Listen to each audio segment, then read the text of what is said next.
Selamat malam, Bung Rocky. Wah, April Somad, Pak Ustadz, enak ketemu. Apa kabar, Bung Rocky? Sehat? Oleh alam semesta ya. Apa kabar? Sehat? Sehat dan enak. Alhamdulillah. Gimana kabar musim COVID ini? COVID itu bagian dari keperluan alam semesta untuk menguji banyak hal, soal kesehatan, soal kenikmatan hidup, soal persaudaraan, solidaritas, dan soal kedunguan kebijakan negara. Itu juga diuji oleh COVID tuh. Kira-kira COVID ini menambah akal sehat atau menambah kedunguan?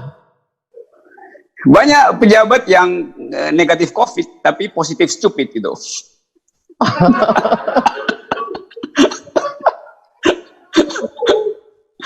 Gitulah Ustaz.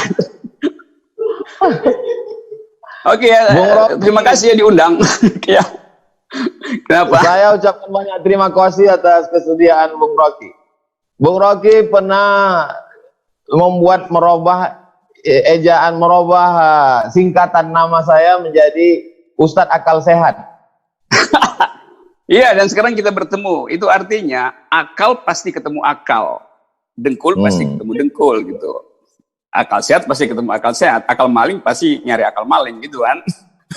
Dia akan mencari yang sepadan ya. Gitu, oke. Enak saya diundang terus kita bisa ngobrol apa aja. Apa standar akal sehat bagi Bung Rocky?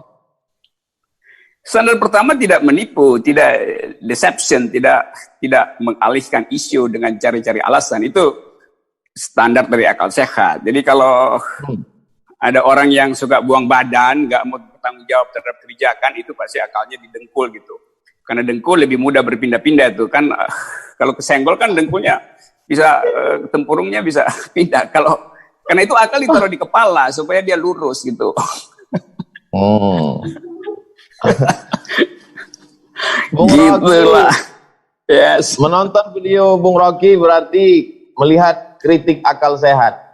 Itu Bung Rocky selama kritik ini ada tekanan, ancaman tidak? Oh iya, banyak juga yang nonton video saya bukan buat lihat akal sehat saya, tapi menunggu saya buat delik lewat video itu. Itu banyak yang menunggu saya kepleset di dalam video lalu diubah jadi delik. Nah, itu bahayanya tuh. Jadi mudah-mudahan Ustadz Somad juga diperlakukan semacam itu. Saya ingin diperlakukan semacam itu. Jadi ada orang yang nunggu delik dari ucapan Ustadz Somad. Karena lebih banyak orang yang mau menunggu delik daripada menunggu akal sehat. Itu sebetulnya problem kita begitu. Penonton budget itu lebih banyak. Ya. Mereka yang menunggu delik ini masuk kelompok mana ini? Itu masuk partai buzzer sejahtera itu. Karena mereka jadi sejahtera dengan jadi buzzer gitu. Ngelaporin orang, lalu dapatlah amplop tergantung kualitas buzzer, ada yang tebal, ada yang tipis.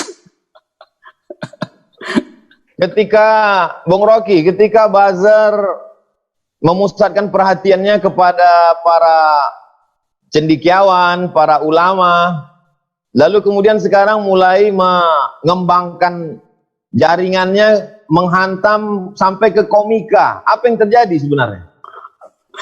Jadi itu pertanda bahwa itu buzzer itu tidak dipersiapkan dengan akal. Kalau buzzernya berakal, dia harusnya tertawa kalau ada komika. Kan fungsi komika membuat kita bahagia. Masa diserang orang membuat bahagia? Itu hidup tanpa komika itu sama dengan hidup tanpa kesehatan jiwa. Jadi justru si buzzer mesti senang karena kritik itu disatirkan oleh komika. Kan itu bagian dari keseharian politik komika tuh. Jadi ini buzzer yang memang cuman disuruh aja tuh, dan kebanyakan buzzer kan memang kurang pengetahuan tentang kenikmatan berpolitik. Nah itu mudah sekali untuk nyeruduk si kiri, nyeruduk kanan, mengintai orang itu.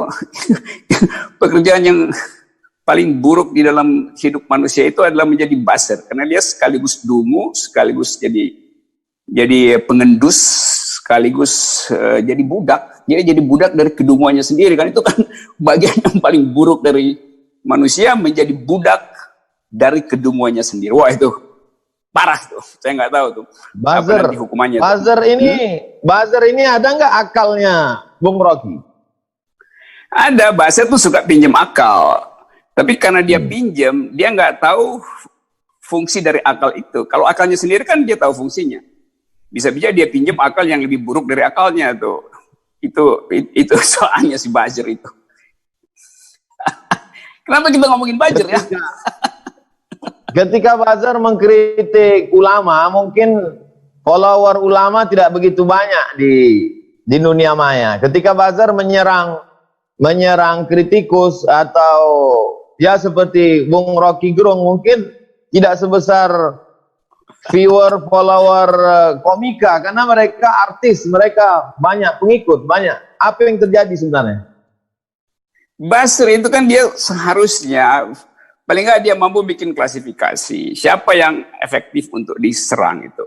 Kalau dia pakai otak, dia serang satu toko akarnya, maka pohonnya goyang, pohonnya rubuh, dahannya kering, lalu daunnya gugur.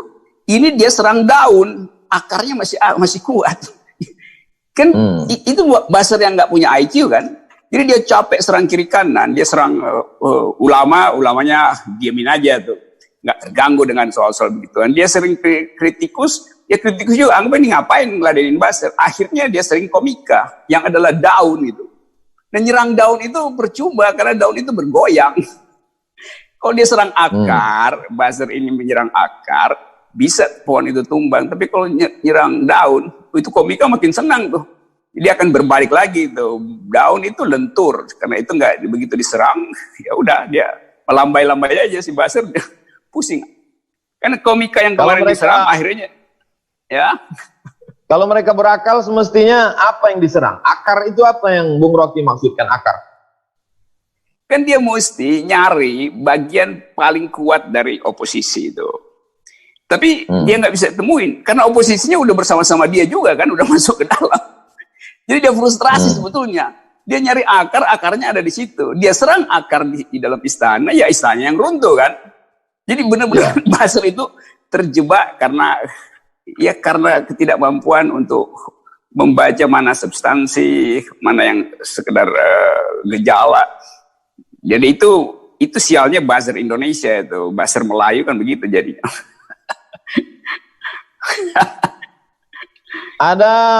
Ada slogan revolusi mental. Sebetulnya yang tepat revolusi mental atau revolusi akal sehat, Bung Rocky? Revolusi mental itu peralatan setelah revolusi akal sehat itu. Jadi dia mesti tahu dulu bahwa semua revolusi yang kita sebut perubahan itu pertama-tama perubahan di akal. Nah kalau yang mau revolusi mental akalnya nggak sehat, itu artinya revolusinya juga pasti mental, bukan mental jadinya. Revolusinya mental balik. Dan sekarang kita lihat revolusi mental itu mental balik pada pembuat gagasan itu. Kan terlihat dalam hari ini defensif, sikap defensif. Jadi tidak terasa bahwa slogan itu berisi, kan semua orang bicara revolusi mental dan isinya kosong karena revolusi yang tidak dituntun dengan akal pikiran, dia betul-betul jadi retorika aja. Kalau kita mau revolusi dengan akal sehat, kita mesti manfaatkan fasilitas pedagogi, mendidik rakyat, memberi rakyat kepercayaan diri. Tapi kalau revolusinya sekedar diucapkan sebagai slogan, dia jadi demagogi, bukan pedagogi. Jadi berbusa-busa ngomong, tetapi point of view-nya tidak ada. Padahal revolusi selalu dituntun oleh paradigm, oleh point of view. Nah, pemimpin yang nggak punya point of view, dia akan kelabakan untuk lihat mana sebetulnya elemen paling strategis untuk memulai satu revolusi mental. Nah, saya dulu berpikir revolusi mental itu artinya mempersiapkan publik dengan kecerdasan sesuai dengan perintah konstitusi, cerdaskan kehidupan bangsa. Kan konstitusi cuma perintahkan dua hal pada presiden, cerdaskan kehidupan bangsa, pelihara fakir miskin. Di situ sumber revolusi mental tuh. Yang terjadi enggak, kecerdasan bangsa merosot terus karena jalan pikiran tidak dibangun, yang dibangun jalan tol, itu buruk sekali kan. juga kesehatan masyarakat tidak dijaga karena dana sosial itu dialihkan untuk dana infrastruktur dan pemenuhan akumulasi ekonomi. Jadi dua soal itu yang seharusnya jadi target dari revolusi mental, kecerdasan bangsa dan kesehatan publik, tidak dijalankan oleh yang mendapat amanah dari rakyat.